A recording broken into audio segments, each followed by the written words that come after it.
السلام علیکم سیدہ سینٹر پر ساتھیوں، آج کی ایک کہانی پھر سے آپ کا دل دہلانے کے لیے ہم پیش کر رہے ہیں ایک خبیث شیطان جن زادی جو صدیوں سے ایک خاندان کے پیچھے لگی ہوئی تھی۔ کئی ہزار سال پہلے اس کی پیدائش ہوئی اور پھر ایک نسل سے دوسری نسل میں داخل ہوتی چلی گئی۔ کیا حال کیا اس نے اس خاندان کا، آئیے آپ کے سامنے یہ کہانی پیش کرتے ہیں۔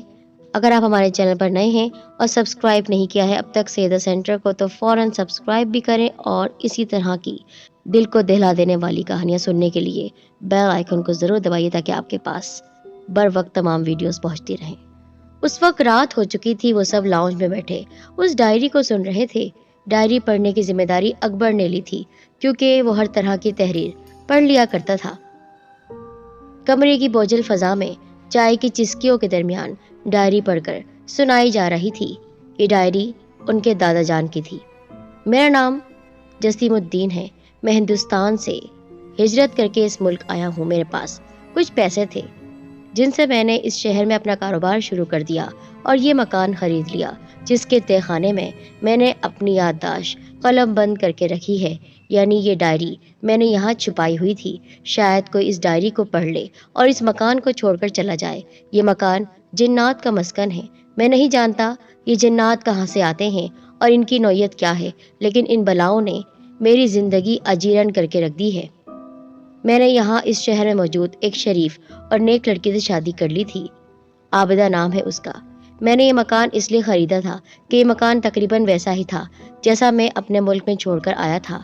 اس مکان کی بناوٹ سے مجھے اپنائیت محسوس ہوتی تھی، اس لیے میں نے اسے خرید لیا، لیکن میں نہیں جانتا تھا کہ میں ایک عذاب خرید رہا تھا۔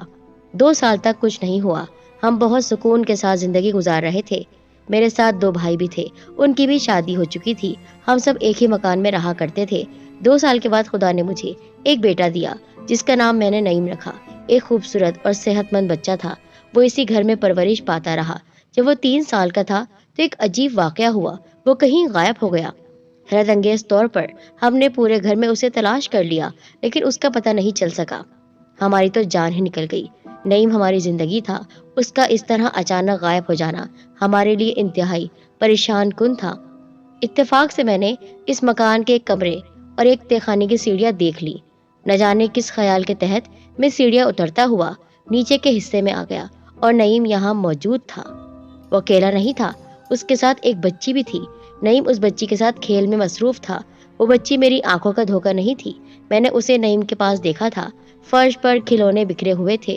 میں دوڑتا ہوا نعیم کے پاس پہنچا اور وہ بچی میری آنکھوں کے سامنے غائب ہو گئی، جیسے ہوا میں گھل مل گئی ہو یا اس کا وجود تھا ہی نہیں۔ میں اس وقت بہت ہی خوفزدہ تھا، لیکن نعیم کی فکر بھی ہو رہی تھی، اس لیے میں نے اسے فوراً گود میں اٹھایا اور جلدی سے اوپر آ گیا۔ میں نے دروازہ بند کر دیا تھا تاکہ کسی کو اس حصے کے بارے میں، اس کمرے کے بارے میں پتہ نہ چل سکے۔ میں نے دوسروں کو اس بارے میں کچھ بھی نہیں بتایا۔ میں نہیں چاہتا تھا میرے گھر والے ڈر جائیں۔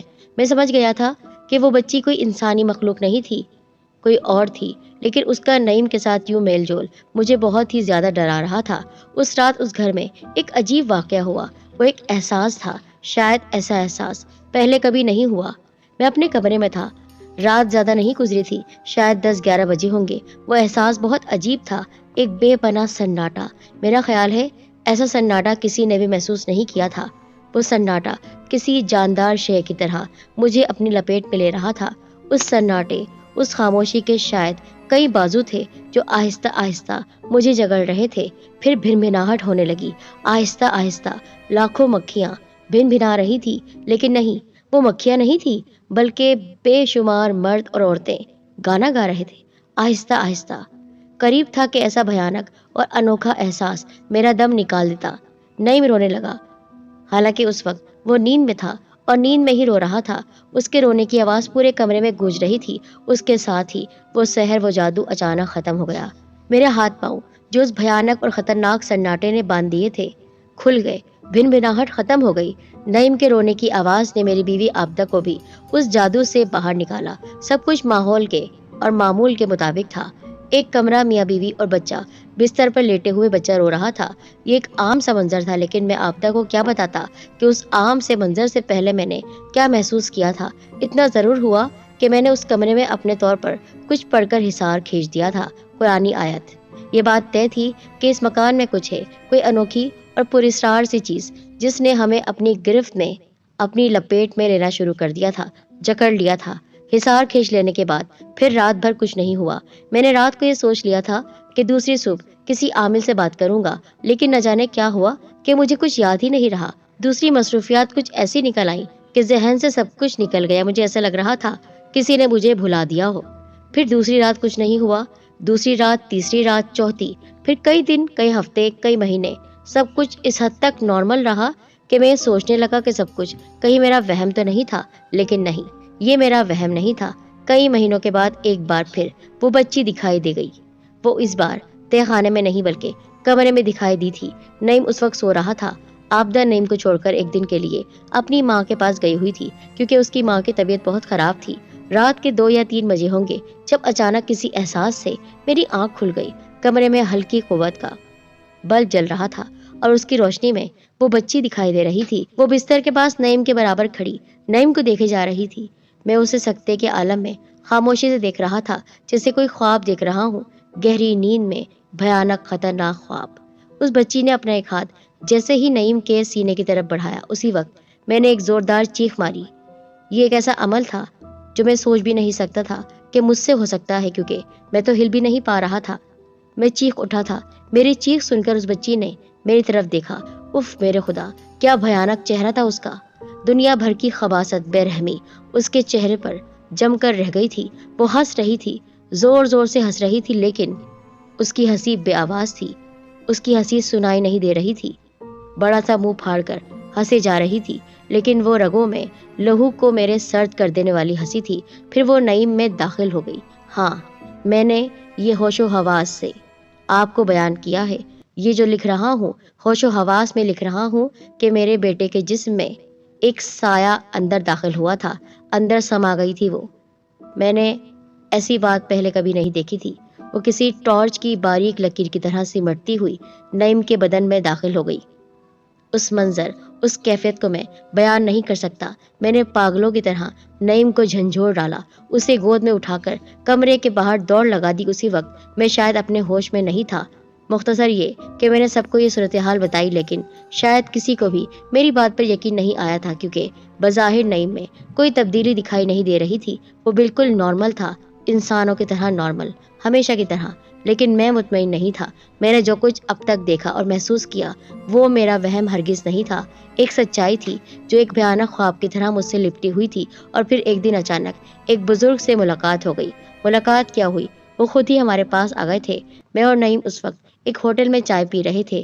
نعیم اس وقت 11-12 برس کا ہو چکا تھا۔ وہ بزرگ ہمارے سامنے والی کرسی پر آ کر بیٹھ گئے اور ان کی نگاہیں نعیم پر جمی ہوئی تھی۔ مجھے حیرت ہو رہی تھی، جبکہ نعیم گھبرا رہا تھا۔ ان کی شخصیت میں کچھ ایسی بات تھی کہ میں ان کے روب میں آ گیا، ڈر گیا۔ پھر بھی میں نے ہمت کر کے بہت ادب سے پوچھ لیا، جناب آپ میرے بچے کو اس طرح کیوں دیکھ رہے ہیں؟ خیریت تو ہے نا؟ کیا اس سے کوئی گستاخی ہو گئی ہے؟ خاموش ہو جاؤ، وہ گرائے۔ تم ایک خبیث جنزادی کو اپنے ساتھ لیے گھوم رہے ہو۔ جناب یہ میرا بیٹا ہے، اس کے اندر جن موجود ہے یہ نہیں جانتے ہو؟ انہوں نے میری طرف دیکھا۔ بیوقوف انسان ہو کیا تم؟ بھول گئے ہو؟ جی ہاں، میں جانتا ہوں۔ میں نے اپنی گردن ہلائی۔ مجھے سب کچھ یاد آ گیا تھا۔ جی، اس کے ساتھ کچھ ہوا تو تھا، لیکن میں اب تک حیران ہوں وہ کیا تھا۔ بتاؤ مجھے سب کچھ بتاؤ۔ میں نے انہیں پوری کہانی سنا دی۔ میں نے کیا دیکھا تھا، نعیم کے ساتھ کیا کیا ہوا تھا، سناٹے کا احساس، بھن بھناہٹ، میں نے انہیں سب کچھ بتا دیا۔ بیچارہ نعیم اس وقت بہت حیران ہو کر یہ سب سن رہا تھا، کیونکہ اس کی سمجھ میں کچھ بھی نہیں آ رہا تھا۔ سمجھ گیا میں۔ انہوں نے سن لینے کے بعد ہلکی سی سانس لی۔ یہ جنزادی برسوں سے اس بچے کے ساتھ چمٹی ہوئی ہے۔ ہزاروں سال پہلے، بہت سال پہلے اس جگہ پر اس کی رہائش تھی۔ وہ اتنی آسانی سے پیچھا نہیں چھوڑتی، بہت جان لیوا ہے۔ آگے چل کر یہ تمہارے بچے کی زندگی عذاب کر دے گی، جان بھی لے سکتی ہے اس کی۔ محترم بزرگ، جب آپ نے یہاں تک معلوم کر لیا ہے تو اللہ کے لیے اس کی جان چھڑائیں۔ چلو اب میرے ساتھ، بزرگ نے کہا۔ ایسے معاملات میں دیر نہیں کرتے۔ میں فوراً اپنے بیٹے کو لے کر ان کے ساتھ چل پڑا، کیونکہ میں ان بزرگ کا قائل ہو گیا تھا۔ ان کی باتیں 100% سچ تھیں۔ میں نے اپنی آنکھوں سے اس بچی کو اس کے اندر جاتے ہوئے دیکھا تھا۔ ہو سکتا ہے جتنا بڑا میرا بیٹا ہو رہا تھا، وہ بھی اپنی عمر کی منزلیں طے کر رہی تھی۔ پھر ہم اس علاقے میں آ گئے جو بہت ہی پرانا تھا۔ ان کا گھر وہیں تھا، صرف 2 کمرے تھے اور دونوں میں کتابیں بھری ہوئی تھی۔ انہوں نے فوراً ہی نعیم کو ایک جانماز پر بٹھا دیا اور اس پر دم کرنا شروع کر دیا۔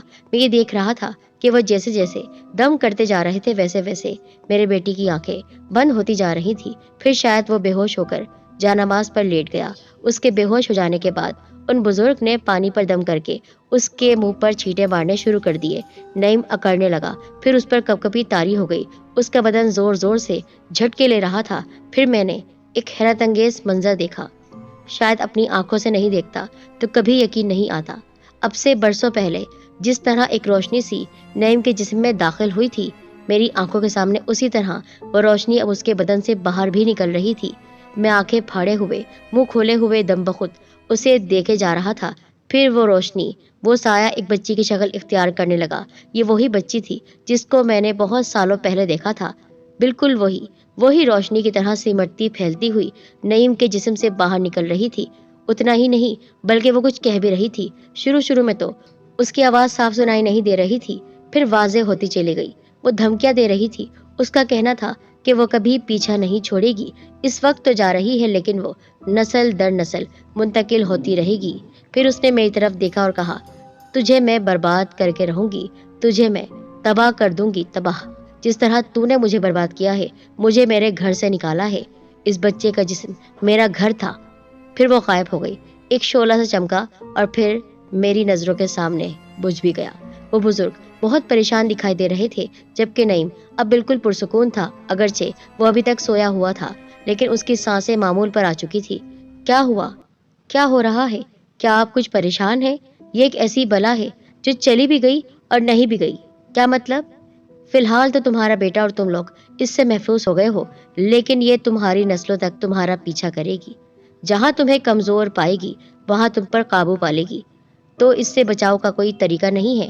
پھر ان بزرگ نے کتابوں کے درمیان میں تلاش کر کے ایک چھوٹی سی کتاب نکالی جو ڈائری کی طرح تھی۔ یہ لے جاؤ۔ انہوں نے وہ ڈائری میری طرف بڑھا دی۔ اس میں دعائیں ہیں، ان کو پڑھتے رہنا، اپنی اولادوں کو دینا۔ اللہ نے چاہا تو پھر تم سب محفوظ رہو گے، ورنہ کچھ بھی ہو سکتا ہے، اور اس بار یہ جان لے کر رہے گی۔ نعیم اس دوران بیدار ہو چکا تھا۔ وہ حیران نگاہوں سے ہماری طرف دیکھ رہا تھا۔ اسے شاید خبر بھی نہیں تھی کہ اس کے ساتھ کیا کچھ ہو چکا ہے۔ میں ان بزرگ کا شکریہ ادا کر کے نعیم کے ساتھ گھر واپس آ گیا۔ گھر والوں کو ہدایت کر دی کہ وہ یہ دعائیں پڑھتے رہیں، زبانی یاد کر لیں۔ اس وقت میں نے کسی کو پوری تفصیل نہیں بتائی تھی۔ پھر اور بہت سے سال گزر گئے، کوئی واقعہ اس کے بعد نہیں پیش آیا۔ نعیم کی شادی ہو گئی، بڑا بیٹا پیدا ہوا جس کا نام وسیم رکھا۔ خاندان پھیلتا رہا، پھلتا پھولتا رہا۔ اب میں بوڑھا ہو چکا تھا، دادا جو بن گیا تھا۔ کئی طرح کی بیماریاں میرے جسم میں سرایت کر چکی تھی، امراض لاحق ہو گئے تھے۔ اتنے برس گزر جانے کے باوجود میں اس ڈائری کی دعائیں ضرور پڑھتا رہتا تھا۔ میں نے اس تہخانے میں یہ ڈائری رکھ دی تھی۔ یہ تہخانہ میرا گوشۂ تنہائی تھا۔ میں اکثر یہیں آ کر بیٹھ جایا کرتا تھا، کتابیں پڑھتا رہتا یا حسب توفیق عبادت وغیرہ کرتا تھا۔ ایک دن میں جب حسب معمول اس ڈائری کی دعائیں پڑھنے کے لیے اس تہخانے میں داخل ہوا تو مجھے وہ ڈائری نہیں مل سکی، جبکہ وہ اسی تہخانے میں صندوق کے اوپر ہی رہتی تھی، لیکن اس وقت وہ کہیں نہیں تھی۔ میں پاگلوں کی طرح اسے تلاش کرتا رہا۔ پھر تہخانے سے باہر جانے کے لیے سیڑھیوں کی طرف دوڑا تو تہخانے کا دروازہ بند تھا۔ یہ ایک نئی بات تھی۔ اس کے بعد ڈائری میں ایک تاریخ درج تھی، آج مجھے اس تہخانے میں بند ہوئے 3 دن ہو گئے۔ میرے خدا، میں کیسی اذیت میں ہوں۔ دروازہ کھلوانے کے لیے ہر ممکن کوشش کر چکا ہوں لیکن ناکام رہا۔ رات اور بھی بھیانک ہوتی رہی، ہر طرف پراسرار گھپ اندھیرا۔ مجھے یاد آ گیا تھا کہ میں پڑھنے کے لیے جہاں کتابیں لایا تھا وہاں ضروری باتیں نوٹ کرنے کے لیے قلم اور رجسٹر وغیرہ بھی لایا تھا۔ جانے کیوں مجھے یقین ہے کہ میں اب اس تہخانے سے باہر نہیں نکل سکوں گا۔ یہ میری زندگی کے آخری لمحات ہیں، اس لیے میں نے یہاں پر اس ڈائری میں یہ سب باتیں لکھنی شروع کر دی ہیں کہ جب میرے پوتے اور پوتیاں بڑے ہوں گے تو وہ اس کو ضرور پڑھیں گے۔ مجھے لگتا ہے وہ جن زادی واپس نہیں گئی ہے، وہ آ گئی ہے۔ سب سناٹے میں بیٹھے تھے۔ اکبر نے ڈائری ختم کر دی۔ ہاں، یاد آیا مجھے، نائلہ بیگم کی آواز ابھری، تم لوگوں کے دادا حضور کی لاش تہ خانے میں ہی پائی گئی تھی، لیکن اتنی بری حالت میں تھی کہ ان کو فوراً دفنانا پڑا۔ اس رات پھر ایک اور موت۔ یہ موت خود نائلہ بیگم کی تھی۔ ان کو بھی اسی انداز سے قتل کیا گیا تھا جس طرح نعیم کو مارا گیا تھا۔ ہاں، نعیم کو اس جنزادی نے مار دیا تھا۔ ایس پی جاوید انور اس وقت بہت جذباتی ہو رہا تھا۔ اس نے بچ جانے والے افراد سے کہا، خدا کے لیے تم لوگ یہ مکان چھوڑ کر کہیں چلے جاؤ آج ہی، کیونکہ پولیس انسانوں کا تو مقابلہ کر سکتی ہے لیکن یہ واقعات غیر انسانی ہیں۔ میں ویسے تو جنات پر یقین نہیں رکھتا تھا، لیکن مجھے یقین ہے کہ یہ کسی غیر انسانی مخلوق کا ہی کارنامہ ہے۔ تم تو پولیس والے ہو، کیا تم بھی ان واقعات کے قائل ہو؟ بیوقوف آدمی، سب کچھ تمہارے سامنے ہے، تمہارے دادا نے لکھا ہوا ہے، تم جانتے نہیں ہو ان کی موت کیسے ہوئی تھی؟ تمہاری والدہ نے بھی بتایا تھا اور آج ان کی بھی موت ہو گئی۔ کیا تم چاہتے ہو تم بھی اسی طرح مارے جاؤ؟ وہ تمہاری نسل سے تمہارے پاس آ رہی ہے اور تمہارے ذریعے آگے تک جائے گی۔ اس کو ہم کیسے ختم کر سکتے ہیں؟ اس وقت تو تم سب کو یہاں سے نکلنا ہے، اس کے بعد سوچیں گے آگے کیا کرنا ہے۔ فی الحال تو یہاں سے نکل کر اس فلیٹ میں جاؤ جو کہ میرا اپنا فلیٹ ہے۔ اس مشورے پر اسی وقت عمل ہوا۔ وہ سب فوری طور پر انسپکٹر جاوید کے بڑے فلیٹ میں شفٹ ہو گئے۔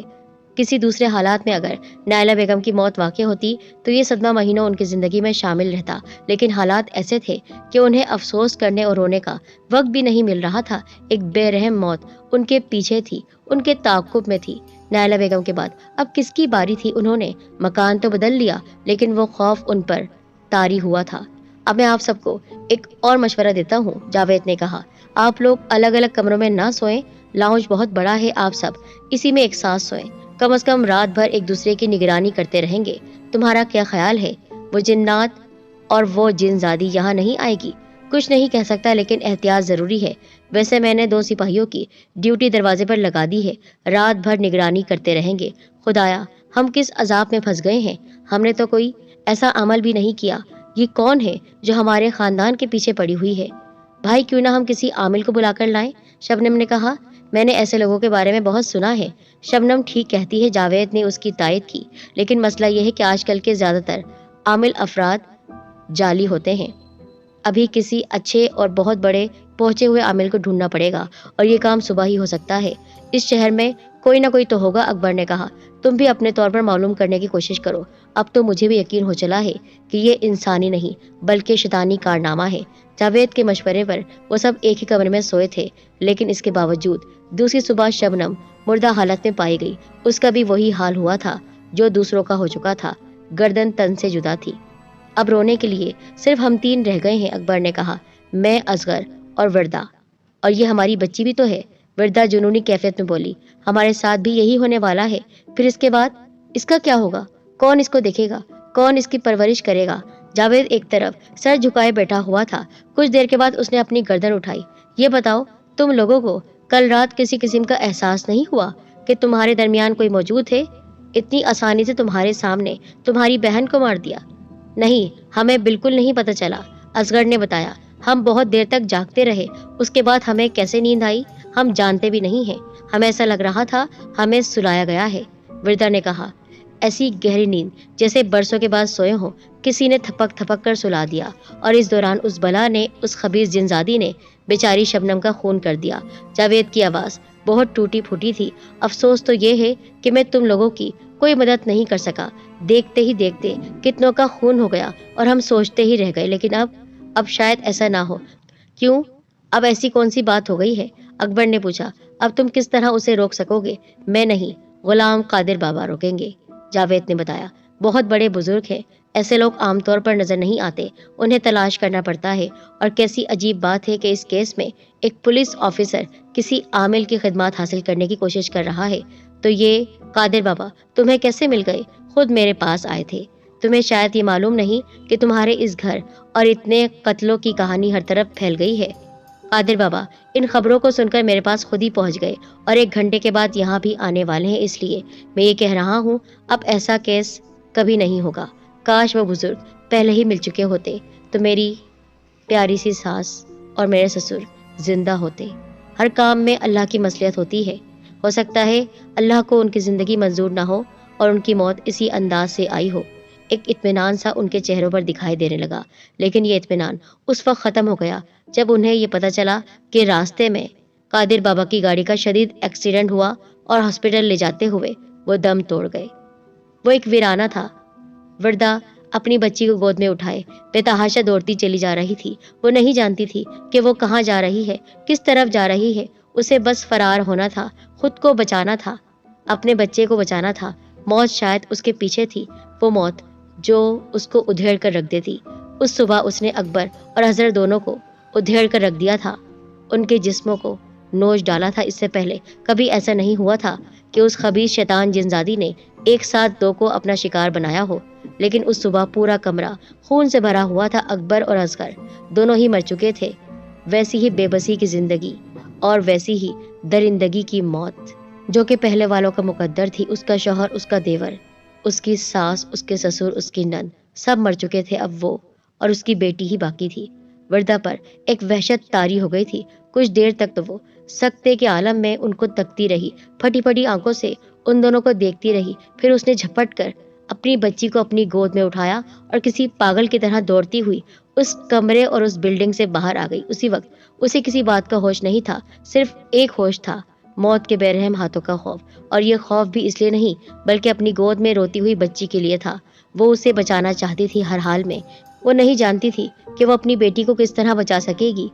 گھر کے کتنے لوگ بے رحم موت کا شکار ہو چکے تھے، کسی کے لیے کچھ نہیں کر سکی تھی۔ خود پولیس والے بھی خاموش تھے، لیکن وہ جانتی تھی کہ وہ اپنی بچی کو ان کے ہاتھوں سے محفوظ کر لے گی۔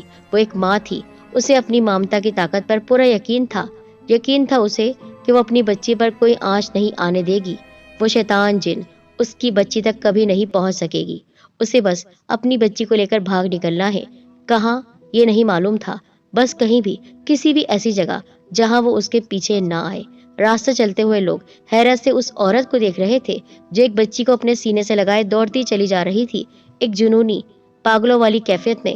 ارد گرد سے بے نیاز کوئی قوت اسے دوڑائے لیے جا رہی تھی۔ اسے جب ہوش آیا، جب اس کے پاؤں نڈھال ہونے لگے، اس نے جان لیا تھا وہ اپنے پرانے مکان کے گیٹ پر کھڑی تھی، اسی مکان کے گیٹ پر جس کو چھوڑ کر یہ لوگ انسپکٹر جاوید کے فلیٹ میں منتقل ہوئے تھے۔ وہی مکان جہاں ایک کے بعد ایک کئی لوگوں کا خون ہو چکا تھا، جس مکان میں ایک پراسرار تہہ خانہ تھا اور جس مکان کو پولیس نے سیل کر دیا تھا۔ یہ اس کا اپنا مکان تھا۔ وہ اس کے ہر راستے، ہر کمرے سے واقف تھی۔ وہ جانتی تھی۔ وہ گیٹ سے داخل ہوتی ہوئی کمرے میں پہنچی، وہاں سے لاؤنج میں آئی، لاؤنج کے بعد وہ وسیم کے کمرے میں داخل ہوئی اور اب وہ سیڑھیاں اتر رہی تھی۔ بچی کو اس نے اپنے سینے سے لگا رکھا تھا، نہ جانے کیوں اسے احساس ہو رہا تھا کہ اس کی بچی اس تہہ خانے، اس بیسمنٹ میں محفوظ رہ سکے گی۔ تیزی سے سیڑھیاں اترتے ہوئے اسے کسی چیز سے ٹھوکر لگی اور بچی اس کے ہاتھوں سے نکل کر تہہ خانے کے فرش پر جا گری۔ وردہ ایک چیخ مار کر بچی کی طرف جھپٹی اور اسی وقت کچھ ہوا، ایک انہونی سی بات۔ وہ جو کچھ بھی دیکھ رہی تھی یہ اس کا خواب یا وہم نہیں تھا۔ سامنے ہی ایک نورانی صورت بزرگ کھڑے تھے، انہوں نے ہی بچی کو گرنے سے پہلے روک لیا تھا۔ وہ مسکراتے ہوئے بولے، میری بچی، شیطان کتنا ہی قوی کیوں نہ ہو، کتنا ہی طاقتور کیوں نہ ہو، اس کی قوت ایک حد سے زیادہ نہیں ہے۔ فکر نہ کرو، ظلم کی رات ختم ہو گئی، یہ اچھا ہوا تم خود آ گئی۔ میں اس خبیث شیطان جنزادی کے پیچھے یہاں آیا تھا اور اب وہ اپنے انجام کو پہنچ گئی ہے، یا شاید اللہ تمہارے دل سے ڈر نکالنا چاہتا تھا، اس لیے تمہیں یہاں لایا ہے۔ اب بے فکر ہو کر اس گھر میں رہو۔ پھر وہ بزرگ دیکھتے ہی دیکھتے اس کے برابر سے گزر کر باہر چلے گئے۔ کون تھے وہ نہیں جانتی تھی، لیکن اتنا اس کو پتا تھا کہ ان کی شکل اس کے شوہر کے دادا سے ملتی جلتی تھی، نعیم کے والد صاحب سے۔ کیا انہوں نے اس خبیث جنزادی کو ختم کر دیا تھا؟ ہاں، اس واقعے کو کئی برس گزر چکے ہیں، کئی صدیاں، لیکن وردہ اسے بھول نہیں پائی۔ مدیحہ نے ایم اے کیا اور اب اپنے سسرال میں ہے۔ اتنے بڑے گھر میں وردہ اکیلی رہتی ہے، مگر اسے اب ذرا بھی خوف نہیں آتا۔